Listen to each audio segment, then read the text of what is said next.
Welcome everyone. Welcome to the Ascension Program podcast. I'm your host, Momita Paul, and today we are going to explore why emotional resilience and a healthy self worth is crucial for spiritual growth. I feel poor self worth is the biggest pandemic of all that we are living through. We are going to explore emotional resilience, emotional mastery, and its role in spiritual ascension with our special guest today, an ascension guide and an emotional resilience coach, Bola Abimbola. Bola, welcome to the show. Thank you for having me, Mumita. It's always good to connect with you. Thank you so much, Bola. It's always fun to talk to you as well. So let me give you a bit of background about Bola. So Bola is the founder of Soul Space Healing based in United Kingdom. She is the best-selling author of Daily Soul Bites book and the show, which features experts in spirituality, psychology, and leadership. With BSc in psychology degree and advanced Reiki energy healing training, she is also an Akashic alchemy healer, and she helps people to overcome burnout, fostering compassionate inquiry for emotional regulation and self love. Tell me a little bit about your own personal journey into spirituality, Bola. What made you become an ascension guide or an emotional resilience coach? Thank you so much, Mumita. Yes, what did my childhood create in order for me to be led in this path? Because I do believe that whatever we are as adults, we start off with something in our childhood that leads us in a particular direction. So I started out very young as a stammerer. I stuttered as a kid. And my father was also a stutterer. He was also a barrister. He taught me how to really calm down to speak. So my journey into emotional resilience started way back when I was 3, 4, where he would say to me, calm down and breathe before you speak. Pause before you speak. You must speak. You must speak. Because I would rather, be quiet and not speak anything at all. You can imagine stuttering can be very isolating. It can be very shameful. And, you are laughed at a lot more than you are respected. And there's so many experiences that create these feelings within us. In terms of emotional resilience, that was a journey to decide that this was something that I wanted to do. And that, in terms of what we do, it's a journey. We start off doing something and then it takes us into something else. Takes us into something else. So I started out in my as a medical student. I wanted to to study medicine, even as a stutterer, after my dad had shown me how to really control the way that I was feeling within me, knowing that whatever is going on outside of me is really not what is controlling me. I can do certain things, have certain practices that allows me to relate to people in a different way.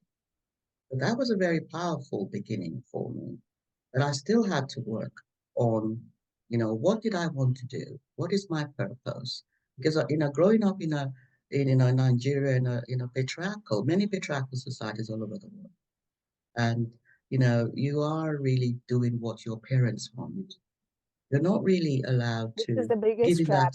trap. This is the biggest trap. We often do what our parents want to do. In fact, most of the time we end up lost in that track until we figure out, oh, this is not what we want to do. Yeah. So that's really what happened. I started out doing medicine, and in my third year, I realized that it is not something that I enjoy anymore. So I also happened to get married at the same time, and I came to the UK with my husband at the time, and we both kind of, we were in love. We had our lifestyles, and I really wanted to do psychology. So that's really what I studied. And I worked in the community, I worked in health management. So I became more of an health community expert. And this is something that really helps us to understand why whatever we do takes us to another level. I lost all in being in management, I lost all my understanding of emotional resilience and emotional intelligence. Tell me about Emotionally, it. Yes, because it's a different landscape. And it's one thing for me to talk to family and friends, but to have to manage staff and to explain certain things that you know and relate to people in a way that makes them feel worthwhile with compassion. That is something that I had to learn. I remember an experience. I was a health service manager and I was having a send-off party. The year before, the chief exec had asked all managers to save money. And I had really cut down a lot of things that we used to spend money on in the department. And we had saved £1 million in our department. And then I decided to leave because I now had a very good resume and I wanted to change jobs. And the chief exec decided to give me a send-off party, but none of my staff turned up. All my colleagues, all the chief exec's colleagues, the senior managers, my own colleagues turned up, but I did not have any of my own staff turn up. And that was because they were not happy. I had slashed the types of the cost of pens. We now use really cheap pens in the department. We use really cheap paper. And for me, it was not about what I did, but how I did it in a way that made everyone feel that they were no longer important. And Hmm. this is why emotional intelligence is very key. So, It's what did something. you learn from that experience? What was your takeaway from that experience? It's really about understanding self, understanding how to manage my own emotions. For instance, somebody does something and you feel they have challenged you. How do you respond to that? Do you try to understand what it is that makes them feel challenged? Do you try to ask them to explain what they understand from what you have said? Or do you set it aside and say it's not important? So I learned how to really understand my own self because when we relate to others, it starts from us. It starts from how we can regulate our own emotions, our own thoughts. And this is where self worth comes in. The more worthy you feel about yourself, the more valuable you feel about yourself, the less inclined you are to believe that somebody is thinking negatively about Yeah. you, somebody is trying to sabotage you. It's Yeah, when because you we are have really self worth connected to the issues. values. Yeah. It is connected to our values about what we believe about ourselves, how we talk to our own self. So that's where it's emotional intelligence. It starts from that self-awareness. And then it's about how we manage our own self. So you're feeling those emotions, you're aware of the emotions, but the self-worth allows you to align to more positive emotions, to more positive frequencies, as opposed to the negative frequencies. So self-awareness is really what I teach. It's really, really key to understand your own thoughts, your own emotions, your own feelings, but then aligning to what is high or low depends on your self-worth. And this is what I talk about in my book, Daily Soul Vibe. I talk about the high frequencies of thoughts, of perspectives, and the low frequencies, which are usually around fear and survival. And we can really come to understand that I hold these two perspectives within me. It's not all negative. I can begin to understand the more positive perspective, the more positive thoughts, and become more familiar with them so that I can align with them because we only align to what we are familiar with.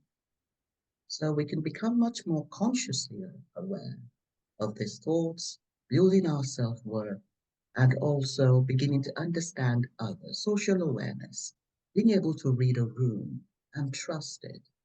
You come into a room and you understand that those in that room do not particularly feel, um, you know, aligned to a particular subject.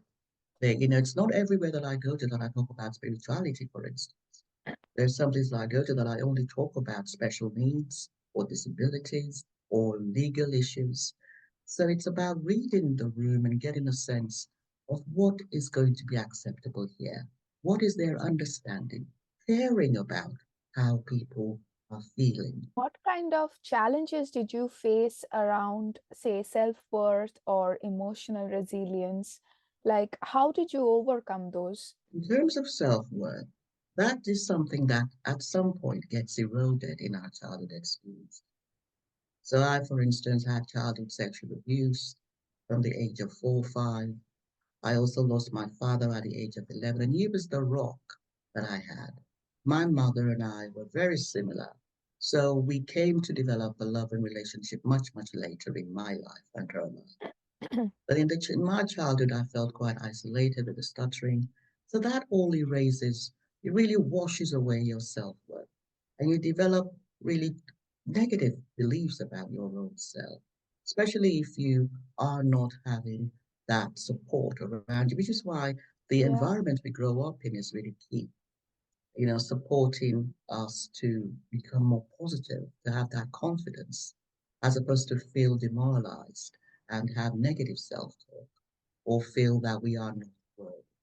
So that is where it started for me. I really found myself not having that self-worth, not believing in myself, not trusting myself, thinking that I should compare myself to other people. But the only person we need to compare ourselves with is our own self in this moment in time. How am I doing right now? That present moment. So I learned through my own modalities. Reading was something that was so powerful for me. At the age of 18, my mother was a librarian, so there were books at home for me to read. And at the age of 18, I came across a book by Ramana Maharishi titled Who Am I? And this book was what introduced me to higher self, and that there's this self within us, within all of us, that is only about unconditional love. Looking for unconditional love outside of me is futile, completely futile. It's really conditional. And this is the way transactions have been built up in this physical nature. We really have to come to understand those that is conditional and it's okay. We're looking for unconditional love within us. It's in our connection to that divine source within us. So I came to understand that through reading books, and reading has been one of my most powerful modalities. Now I have Daily Soul Bites, my own book, which is really interesting. And I still have other toolkits. I have my crystals, I have my white selenite with me today, which is really about clarity and purity. So having a toolbox, a spiritual practice that enables us to feel more connected to that unconditional love so within that us. is like that was like deeply moving as how you had to really grow up at a very tender age with your father passing and with the childhood experiences you have had. So, when did you think of really like considering that self worth is the thing that you really need to improve? And like, how did you evolve into that? Hmm. That came over time because initially I thought it would be helping others. I thought service would be what would make me feel worthy. I thought that if I helped others, if I never said no, if I had no boundaries, that is what will make me worthy. And it took time for me to realize that that wasn't helping. I was feeling burnout. I was feeling unappreciated, misunderstood. And it came to a point where, and this is after years, over years, I would say it's really in the last decade that I really began to build understand that self-worth and go within. This is something that many of us go through, where we are coming to understand the boundaries that we need to set. I remember my, in my last relationship, I was very keen um, to be somebody who did not want long distance relationships.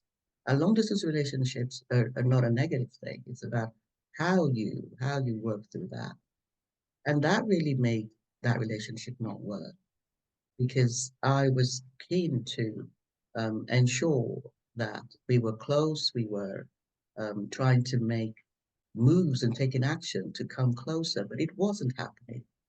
And it was about me leaving my own life and going over to the other side. And that didn't work. And it was about me really understanding that no, this is what I want.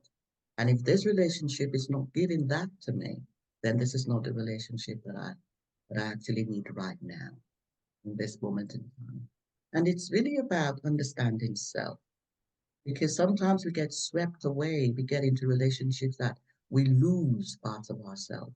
We lose who we truly are. So coming to understand self, you go through different experiences and different aspects of life. It may be in your personal life, it may be in your social, in your work. It's all about being mindful at any point in time. It's not just about self-awareness, it's about being mindful. What am I thinking about right now? What thoughts are leading to the decisions I'm making? Because our decisions are coming from the perspectives that we. And it's about coming to understand those perspectives and being very mindful and integrating them. And it's not about negative or positive. It's also about understanding that neutral place in the middle, that present space, that space where we have no judgment, that space where we're not thinking of yesterday or today. We are staying in a neutral, and it's almost like a pendulum sometimes where you start off being very negative and then you begin to slowly have the spiritual practice. Having a spiritual practice, a toolbox, allows you to move from that positive place to a negative, from that negative place to a more positive place. And you swing more and more into negative, into positive, and then you find yourself more and more as time goes by, staying in a neutral place, in a place where you are having no judgment.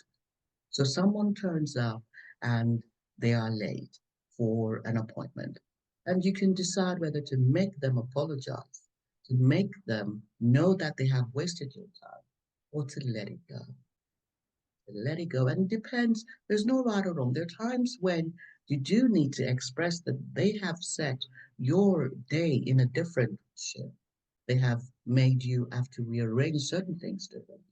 It's how we do it in a way that doesn't tell that person that they are of no worth. And that only happens when we have established our own deeper sense of worth. It all starts from within. Makes sense, totally. Like it took us so much time to really realize that, self-worth is the only thing that matters. And in order to decide how we treat others, it's important that we start treating ourselves well. And depending on how we treat ourselves, we decide that, okay, when somebody is late to the meeting, how do we want to treat them? So it really comes to our own understanding about ourselves, like where are we in terms of our inner peace, that centeredness that you were talking about.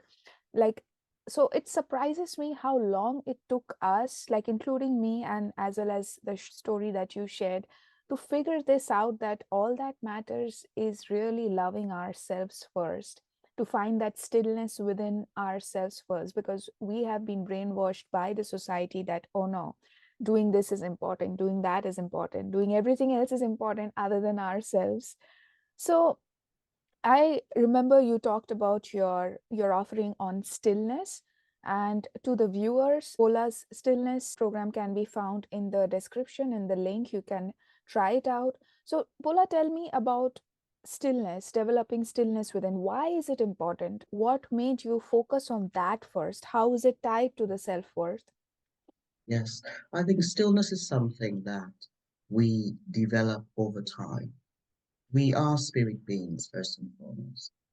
And a lot of the times when we come into this earth plane, when we're born into this, which is something we have chosen to do, we sometimes forget who we truly are. And that's really the way it's been set up.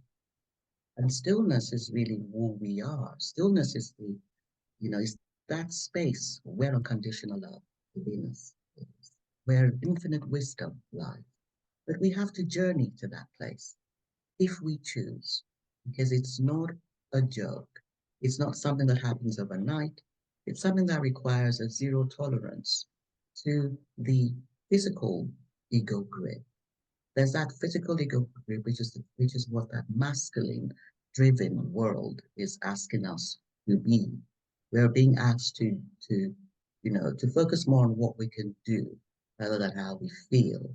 That state of being within us, that frequency that we hold That we are is always really, chasing and hustling and doing something and going somewhere instead of just being within us, centered. yeah, yeah. So that centered space is really where stillness lies. And it's a place of wisdom. It's a place of infinite wisdom. This is our true self. But it takes us a while and it's a journey. We deepen our connection with it. And how do we deepen our connection with it? We first of all start with loving that physical ego self. Even though it's that physical ego self that is creating all the drama and the chaos in our lives, we have to come to allow that physical ego self to have self-worth. That self-worth is what that physical ego self does not begin with. And we have to deepen the sense of self-worth. We have to deepen the practice that we have using different things, books, crystals, healing techniques, horses. And I have a range of this. I'm also an energy practitioner. I'm also an Akashic record reader. And this is something that allows us to understand, the soul power reading side too. Allows us to understand what our soul is really doing in this particular life. You have so many tool sets to use for finding the stillness to developing your self-worth. Which is your favorite tool? Which is what that you use often or your go-to tool on a more daily or a regular basis? I would say it's my crystals. I have a lot of crystals. I have the moldavite. I have this white selenite. I also have my Reiki energy healing. I do a lot of energy healing on myself and my family every single day. I also do breath work. Breath work is really quite quick. And in an instant, in a second, you can bring your frequency to a higher level Yeah, just by breathing in life force. Because it's not just oxygen we're breathing in life force. And without that air, we would not last more than minutes. We yeah. would. It's really our first level of need as humans. It's because it allows us to reconnect to stillness. It allows us to reconnect to that sense of self, of true self. So when we have come to a place where we have all these tools, which we know resonate with us, we can then really begin to allow that ego self to feel safe, to feel secure, to feel like it's understood. And yes, the triggers will still come. We still have triggers, but we can turn it around in a way that we understand what the meaning behind that is, but we know it's not us. It's not our true self, but it's needed. There is a deeper level that we need to heal because we're healing in layers, you see. So it doesn't mean that, now in my late 50s, there is no more healing to be done. There is no more, no more of triggers. No, because there are layers and we're not the same person every single moment. We're changing all the time. The person I was yesterday is not the person I am today. So the body consciousness has a different set of rules that really need to be addressed in that point in time. So sometimes we say to ourselves, I thought I healed this issue with my brother. Why am I still having kind of a bitterness or a kind of a tension with my brother? I thought we sorted that all out a year ago. But it's a different body. It's a different version of him. It's a different version of you. And it's about really coming to accept and understand and not be so surprised, not be so shocked, not be so annoyed with that process of healing, knowing that it's a journey. We are different each and every time, and we're different personality constructs within us in every present moment. That higher self is working with different personality constructs, different versions of personality that we can really come to just that and deepen the trust they have. These versions will deepen the trust that they have. So, what would you have to say about? So, when you mentioned about healing, I realized that, as you were saying, that there are different versions of us we are developing, and each time we face what seems like to be a same challenge may not be the same challenge. So, what one thing I have personally experienced in my healing journey is that when it comes to specific people, we have soul contracts. They help us grow in specific ways, right? So, my question to you is your perspective on when somebody is experiencing the same challenge with this same person or a different kind of challenge with the same person. Which one do you feel is the indicator of growth? We're growing all the time. We are growing all the time. And I think it's just about understanding that this is a different aspect of us and not really being too concerned about what aspect it is, but just knowing that this is what is in front of me, this is a positive synchronicity, that's a negative synchronicity, and I'm going to deal with it in this because that is judgment. We must release that sense of judgment of what we are experiencing. It is what it is. It Mm. is what it is. If I had that situation with my brother and it's coming back, I'm just going to work with it. How am I feeling now? How am I being So, led? how do we differentiate between judgment and healing? So, that's a very important point you brought up because I personally have suffered from perfectionism a lot. It becomes very hard for me sometimes to be compassionate with myself and to realize, am I really wanting to be a better version of self? This is why I'm healing. Or am I really judging myself that this is not how it is or how I am supposed to feel? So, how would you advise even to the viewers when you are coming from a healing space or from a judgment space, and how to even go about it? I mean, being aware of that's a really good great question. Because being aware that we are judging is really good. That is conscious. We've identified that we are putting a particular perspective on something. And then we can sense, am I feeling low? Am I feeling high? Because there's judgment and there's discernment. Because there's a need for us to look at opportunities around us and to discern what it is the best thing to do at this point. And the way you know the difference between judgment and discernment is the frequency. How do you feel? Because discernment will give you peace. You will not feel the rustlings or that tension or that rumination because the ego is always having one thought or the other. But when you hit on a particular perspective that is for you, that is making you feel excited, it's a moment of passion, you follow that. But there's also the judgment that will give you fear, that will give you a feeling of low worth. And we know the difference. This is where self awareness is really key. Knowing Exactly. when I'm feeling low, knowing when a perspective is taking me low, or that perspective is taking me. And that high, that passion, that feeling of excitement, that feeling of love, that feeling of peace, that feeling of ease is the higher self talking to us. It's a place that is not you're fearless. You have audacity, you have courage. And that is really the difference between that judgment and the discernment.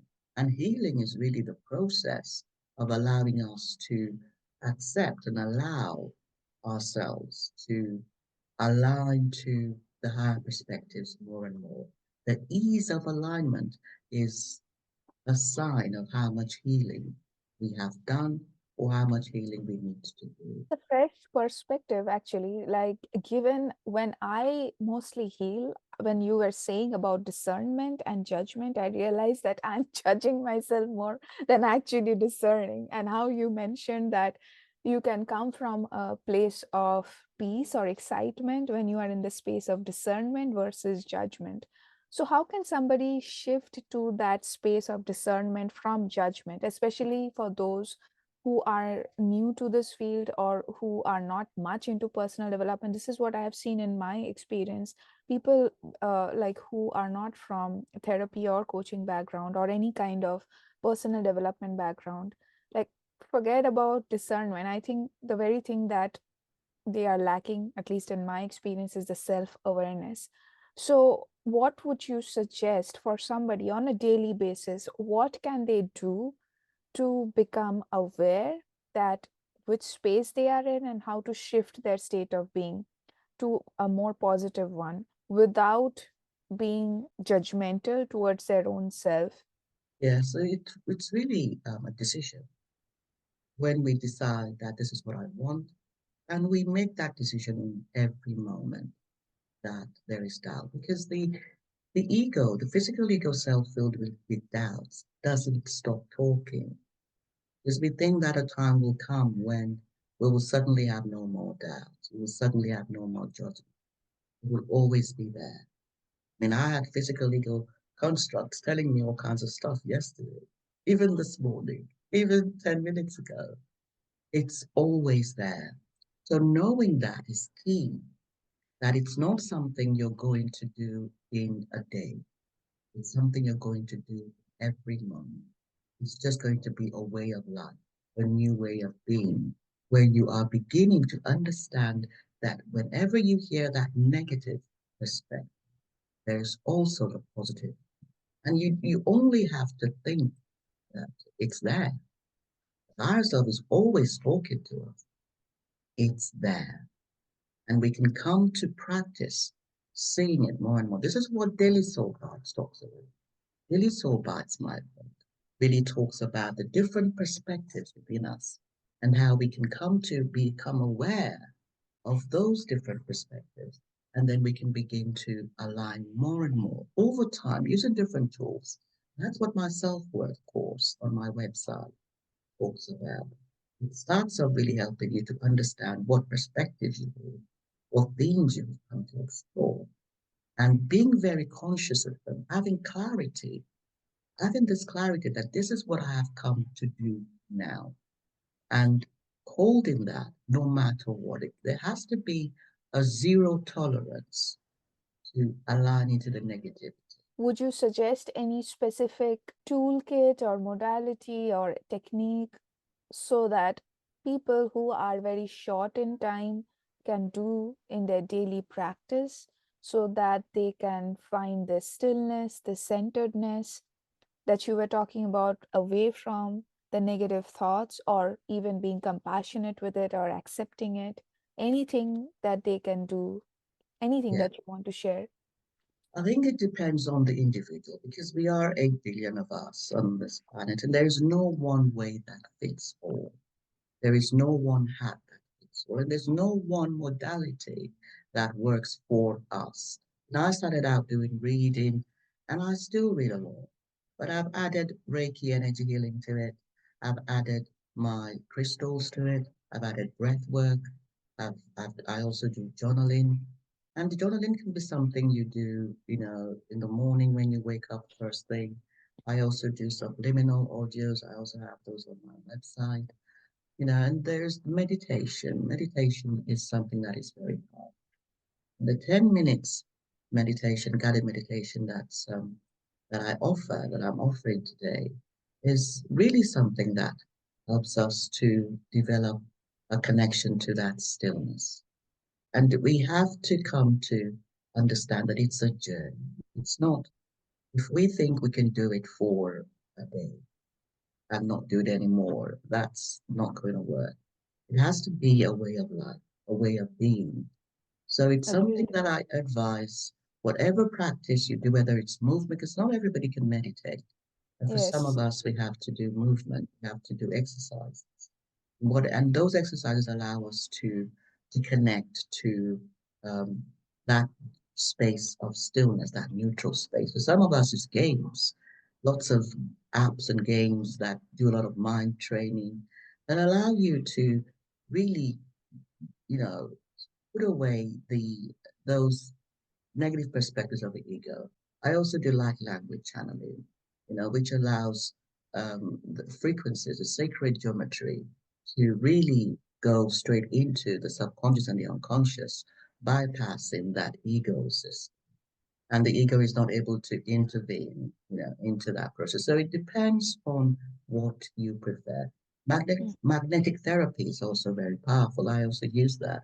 I remember using it when I was going through, perimenopause and the menopause and all the pain that goes through that. I use a lot of magnetic therapy for that. So it's not one therapy that will, or one modality that will really, and sound therapy, sacred geometry. There's so many things. There are so many modalities in this life. And it's about staying open to what we're drawn to, having no judgment about it, being very open minded.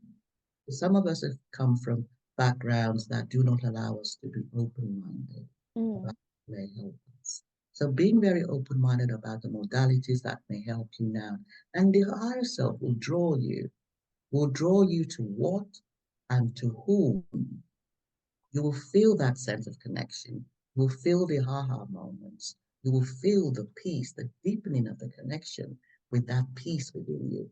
The physical ego self doesn't know peace, doesn't know love. It's all about survival and keeping you in a low frequency into slavery. But whenever we are feeling something different and we begin to expand in that different positive um, frequency, that is when we know that our healing, our work is improving. When we begin to respond differently. When somebody says something, I remember being in a taxi the other day, and the guy said to me, all African women I've met are this way or that way. And it was so that's a interesting. judgment. And I said to myself, okay, so the old me would definitely have given him an explanation as to how I disagree with him. But this particular part of me that was with him on that day, because there may be another day when I hear that and I do want to correct it. But I'll do it in a way that doesn't necessarily make him feel like he's of no worth. It's just about sharing my opinion, my own perspective, and leaving it at that. But on this particular day, I did not feel the urge to say anything, and it was over. So there are ways we will react that will let us know that we're different now, and that is how we can begin to judge our own self. And when I say judge, it's about assessment, knowing that we have changed, comparing ourselves to our own self. That is really how we can begin to have that new way of being.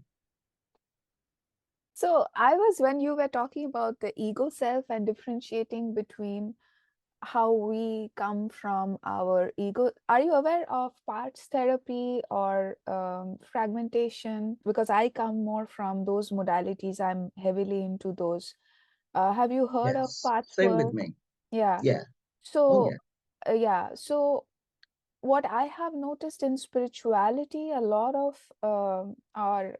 basically our egos are these protector parts who are trying to protect us from a perceived danger that the parts feel is not safe for us. And I have noticed that in spirituality, the ego gets a very bad reputation as if it's detracting us or judging us or even with self criticism. So it took me a lot of time and struggle to figure out, like, what do I really trust, the ego self or my inner child? Like, what is it that we really need to go about here? Because the protector parts are created during our childhood traumas to protect the inner child, which couldn't protect itself. That's why they are here. So when I have channeled for others, and this is something I'm quoting from one of my channeling experience by Yeshua. So there was this person who came to me, and I mean, not me, like for a channeling session, and he was asking, like, how do I discern the messages that is coming from my ego self versus my higher self? And Yeshua was like, why do you want to make that differentiation? Why are you pushing the ego self away? Like, both are trying to help you in their own ways, be it your higher self or be it your ego self. So he was like, no, I don't want to make decisions from my ego self because that has caused me pain. And this is what Yeshua said, that your higher self will also put you through situation that will cause you pain, not because your higher self wants you to experience pain, but because how you are defining that moment or that experience, your interpretation of it. Even though it would actually benefit you, you may not see it that way, and hence the pain. So, if you see things from that perspective, your higher self is also causing you pain, your ego self is also causing you pain. And both the selves are trying to help you in their own way. The ego doesn't know much far into the future, so it's operating more from fear, whereas your higher self knows where you want to be. But both are trying to help you in your own way. So, why not respect both? Why not love both, including the fear based ideas, and show more compassion towards the ego self? So, what do you have to say about this perspective? I just wanted to hear your thoughts about it, your perspective on this. There is a difference between pain and suffering. If it's an emotional pain, there are also lots of modalities that are not particularly traditional that will help us to go through a healing, that level of healing that allows us to release that energy block. It's really, whether it's emotional or mental or physical, it's all about energy. And it's really about us taking away the perspectives. Doesn't matter where it's come from, whether it's come from from a particular personality construct or and our inner child is a personality, our protectors are personality. So it's really about helping us to make things more simple. It's about simplifying the way we live our lives. So when something happens, because I have a 28-year-old son who has special needs, and it's somebody that has 12 diagnoses, so he's very complex health. And it's about how do I manage these things when they arise, when they unfold? Am I going to begin to target all those who are around him? Because, it's a team. When you have a child, it's one thing to have a child who, to parent a child who doesn't have special needs. When you're parenting a child who's single parenting, that's another journey. That's another theme on its own. And it's about how do we come to um, really focus on what needs to be there, what needs to shift here, what in me is creating this experience. It is all a reflection. When something is happening to my son, how I respond to it depends on the perspective that I'm holding. If I'm staying neutral, if I'm in judgment, and if I'm going to attack everyone that is around him, that is, I, I perceive that something they haven't done, something that hasn't been done right, has caused this. It is what it is. And it's about how do we change whatever practice needs to be changed? What do we add to his toolkit? What else do we need to support him to do? And Wow, to, he has his toolkit. oh yes, oh yes, he has his morning affirmations. He has his mindfulness, his meditation. He does yoga, and this is not something. This is something that yes, I am an opportunist, so I provide the opportunity there, but he takes it on, and that is something that I'm so thankful for. He is Yeah. a master. He is a master in and of himself. He's coming to this world to turn what is impossible into what is possible. He's a trainee sous chef in central London today, and he does Wow. all right. All his recipes are in pictures, and he doesn't chit chat when he goes, just gets in there and he does what he needs to do. And That is so beautiful. I absolutely love that you have shared some of your tools that he can also use on a daily basis so that he can handle the challenges. Like, even being neurotypicals, we go through so many challenges. I cannot even imagine how many frustrating moments you may have experienced when other people are violating his boundaries. As you said, that you are being protective when somebody is not treating him the way you expect them to treat him. And I personally feel that all children of special needs are here to assist us in our spiritual journey to accelerate it. Because being a single parent and having a special needs child, that is going to accelerate your journey like anything. Anything. The kind of growth and strength you have to experience in yourself is phenomenal. I personally feel that this is like a journey of accelerating spiritual growth. So, how have you prepared him to face the world, given how much prejudice we have towards people we do not fully understand, who behave differently from us, like regular people? How have you prepared him to face a world like this? Like, being a neurotypical myself, I find it so challenging. I have had my own moments of frustrations. I cannot even imagine what he would have faced. So what do you have to say about preparing him, when, especially when you are not around? How is he prepared for that? Yeah, thank you. That's a really good question. The thing with autism is, I mean, there are so many different modes of disabilities and special needs. With autism, they're not really coming with care for the world in that.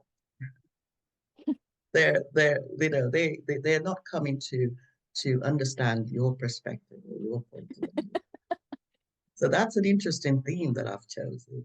You know, I have two sons. My younger son is a medical doctor here in Central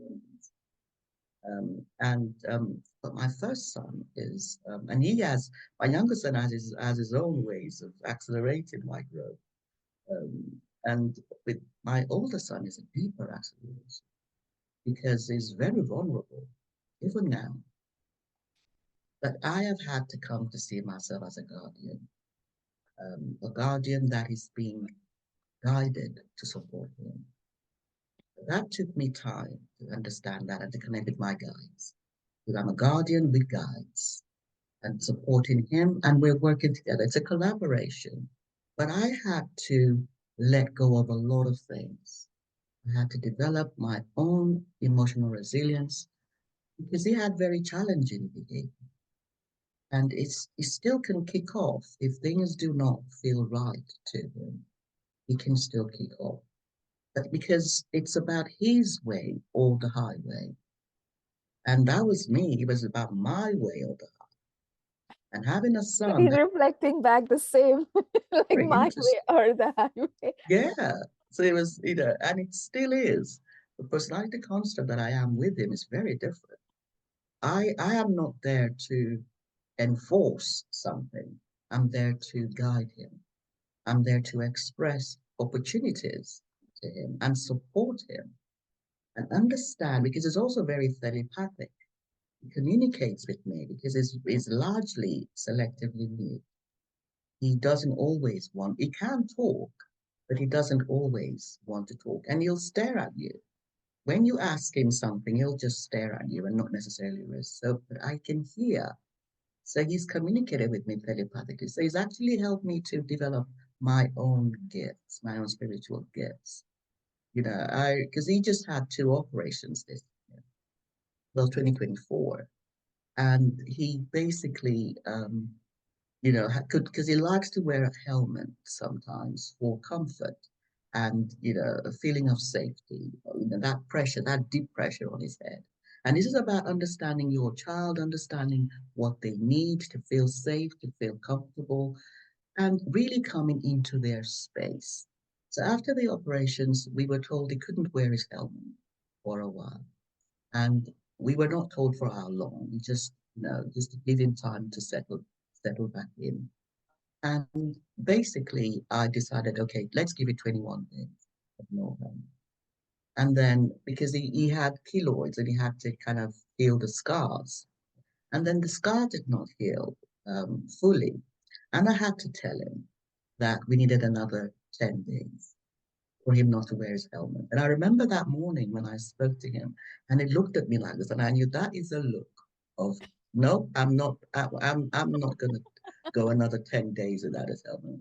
And beg, I had to beg him to please trust me. And this is the relationship I've built with him. I've built a relationship of trust, of dependency, of consistency at my own cost, putting aside my own desires, my own goals to be there for him has led us to a place where all I have to do is talk to him in a particular way that allows him to respond in a way that I am responding to my own self. So it's a reflection. So yes, he's now on another 10 days of no helmet, and we may have to extend it. But he spoke to me telepathically that he wasn't going to go another 10 days. And he was pointing to it and saying, no, give it to me. I'm not doing this extra days with you. So that's really a relationship. It's emotional resilience, emotional intelligence. The resilience that I have allows me to set aside the fear, the doubt, the judgment that I may have about things and really push through because the system requires strong advocacy. Strong advocacy requires clarity of thought, requires emotional resilience for you to relate to those that are around you, to carry out the different constructs in your life, whether you're a parent, whether you're a coach, whether you're a healer. There are different constructs that we have in our day to day that are different. When I say different, really literally, the person I am as a mother is very different from the person I am as a healer. And that is what it is. It's exciting, it's interesting. That ego self can become driven. Life doesn't get boring, it gets very interesting and more enjoyable. So yes, I can say I enjoy my relationship with my son, my sons, both my sons, even more as a parent now. That is amazing. So, what is your take on spiritual bypassing and people not wanting to heal their or regulate their negative emotions or their poor self-worth?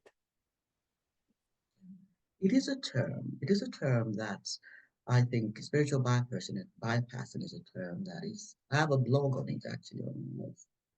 And it's really about how certain persons do not feel the need to do emotional eating. That has to be okay. It has to be okay for some individuals who are not necessarily that attached to their memories or their emotions to only shift their frequency because we're all very different. Some people do not need to go into their emotions as much as others. We're not all the same. That's the first thing I'll say. But I, for one, can say that I needed to go into.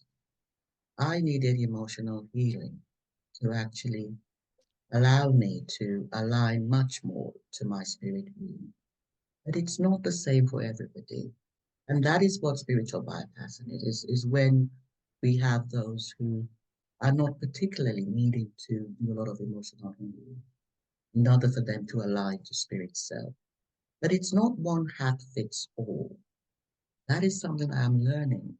Not everybody needs to do things the same way, That's a for very them to. interesting perspective, actually. Like when you said that every person is different and they may not have the need to process their emotions. So, my opinion so far was mostly that we all have experienced some kind of trauma at some point in our life. All of us have. There is not a single person who hasn't experienced trauma. It's just that they are not aware of it. And those experiences really changes our values and how we look at life and our decisions going forward. Say, for example, one person who is like, say for example, like theoretically speaking, somebody who never experienced trauma, the way they would prioritize their topmost values and move in life making decisions based on that values. Say for example, let's take a value of freedom, because I think we both discussed that freedom is both of our top values. So say for example, a person who has not experienced any trauma and for them freedom is the priority, so they will be making life decisions consciously or unconsciously to move towards more freedom or to have freedom in their life, which is in alignment with their value, versus a person, and this is something even I had gone through, who has experienced trauma, and how they realize that when you experience trauma, you realize that the world is not the way you thought it to be. And this is exactly how trauma influences our value system. So now, instead of prioritizing freedom, at least in my coaching session, when I was doing my trauma release and my limiting belief release with my coach, I noticed, and this is what my coach said, that even though freedom is your top value, because of the experiences you have had, Now you're prioritizing safety first. So now you're focusing the energy more on creating safety before you even move to freedom. And that is creating all the internal conflicts within you, because now you're not able to focus on freedom. Now you're more focusing on safety, which was not your top value. It happened because of trauma. So when we do the trauma healing, what we do is release the need for safety by making us feel safe in our body, whatever caused that feeling of unsafety, so that we again go back to our true self, our true values. So, this is what I understand from my 3 years experience of trauma healing. So, my opinion on spiritual bypassing is more like people who are not aware that how trauma has impacted and changed their value system and their way of behavior in the world. And they feel that they need something else. Like everybody wants to be happy, right? They need that one thing outside of themselves to feel good, or do that to feel happy, or to do that, whatever, instead of focusing on going within and healing themselves, so that their perspective about the things that they are chasing changes, and they are more aligned to doing things that they actually truly enjoy, instead of doing things that brings them the safety or whatever. Every person's trauma creates a different kind of mechanism in them. So for some people it could be safety, for some people it could be love, prioritizing more love instead of the top value that they have. So every person's reaction is different. So when you said that spiritual bypassing is like, I mean, every person is different, and some people may not have the need to go and do the healing. I was like, but those experiences of trauma still do subconsciously affect them, at least based on my understanding from NLP and even from holographic memory resolution, which is a trauma healing method. Our subconscious controls 90 to 95% of our behaviors, not our conscious mind, but the subconscious. So, given trauma is stored in the subconscious, changes our value system and how we view the world and how we operate in the world. So how are them not healing what they don't know even that they have, and focusing on themselves, is going to even help them in the long run, because that, in my opinion, would actually slow them down, actually make it heavier, not faster.